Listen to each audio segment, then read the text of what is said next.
जय श्री राम। मंगल भवन अमंगल हारी, द्रवहु सुदशरथ अजिर बिहारी। जय सिया राम जय जय सिया राम, दीन दयाल बिरधु संभारी। हरऊ नाथ मम संकट भारी। जय सिया राम जय जय सिया राम, जय सिया राम जय जय हनुमान।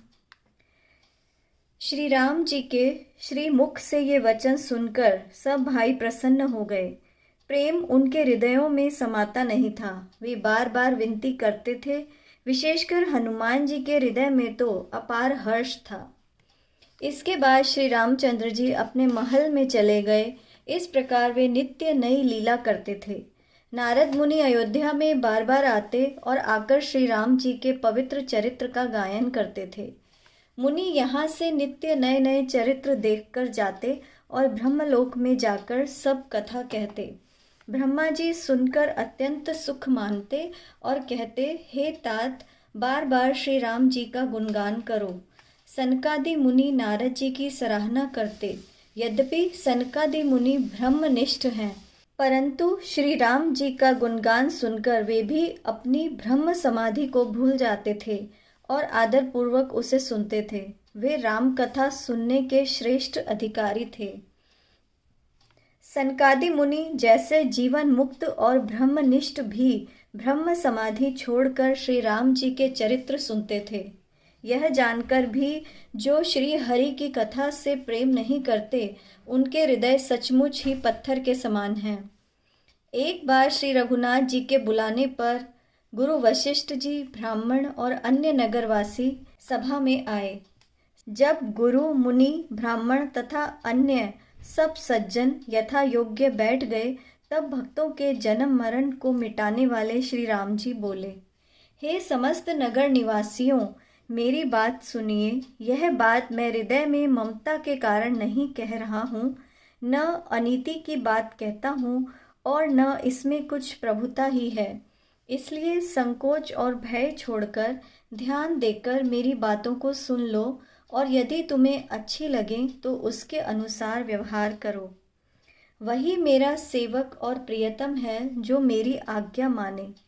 हे भाई, यदि मैं कुछ अनीति की बात कहूँ तो भय छोड़कर मुझे रोक देना। बड़े भाग्य से यह मनुष्य शरीर मिला है।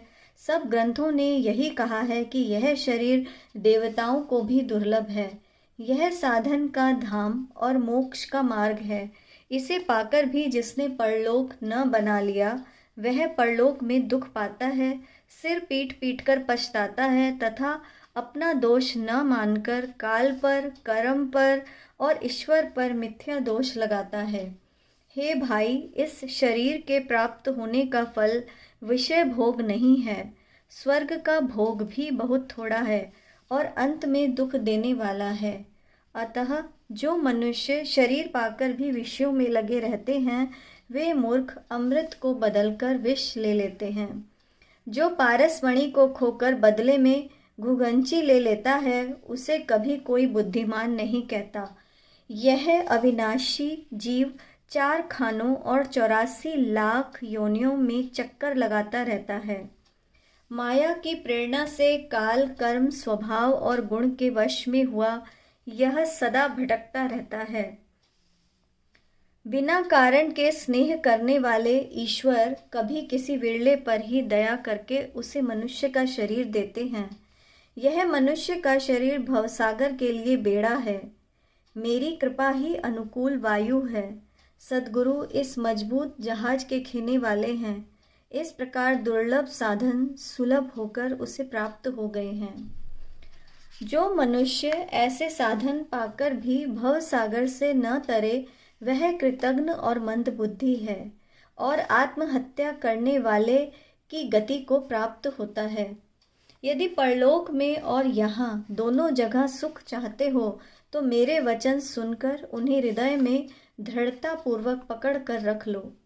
मेरी भक्ति का यह मार्ग सुलभ और सुखदायक है। पुराणों और वेदों ने भी इसे गाया है। ज्ञान दुर्गम है और उसकी प्राप्ति में अनेक विघ्न हैं। उसका साधन कठिन है और उसमें मन के लिए कोई आधार नहीं है। अत्यधिक कष्ट उठाकर कोई उसे पा भी लेता है तो वह भी भक्ति रहित होने से मुझे अत्यधिक प्रिय नहीं होता। भक्ति स्वतंत्र है और सब सुखों की खान है, परंतु सत्संग के बिना प्राणी इसे पा नहीं सकते और बिना पुण्य के बिना संत नहीं मिलते। सत्संगति ही जन्म मरण के चक्र का अंत करती है। संसार में पुण्य एक ही है, दूसरा नहीं।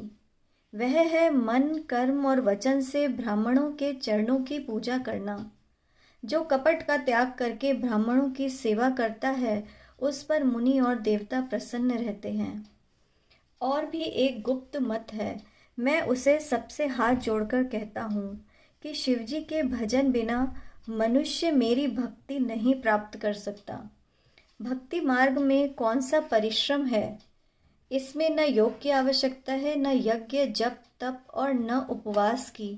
केवल सरल स्वभाव हो, मन में कुटिलता न हो और जो कुछ मिले उसी में सदा संतोष रखें। यदि मेरा दास कहलाकर कोई मनुष्यों से आशा करता है, अर्थात भक्त तो मेरा है किंतु आस साधारण मनुष्यों से लगाता है, अथवा मेरा भरोसा छोड़कर दूसरों पर भरोसा करता है, तुम ही बताओ उसका क्या विश्वास है।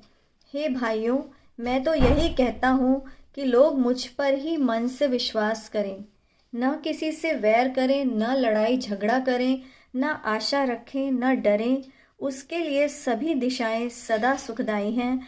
जो कोई भी फल की इच्छा से कर्म नहीं करता, जिसकी घर में ममता नहीं है, ज्ञानी जो मानहीन, पापहीन और क्रोधहीन है, जो भक्ति करने में निपुण और ज्ञानी है, संत जनों के सत्संग से जिसे सदा प्रेम है, जिसके मन में स्वर्ग और मुक्ति तक भक्ति के सामने तिनके के समान है, जो भक्ति के पक्ष में हठ करता है पर दूसरे के मत का खंडन करने की मूर्खता नहीं करता, तथा जिसने सब कुतर्कों को दूर बहा दिया है, जो मेरे गुण के और मेरे नाम के परायण हैं एवं ममता, मद और मोह से रहित हैं, उसका सुख वही जानता है जो परमानंद राशि को प्राप्त है।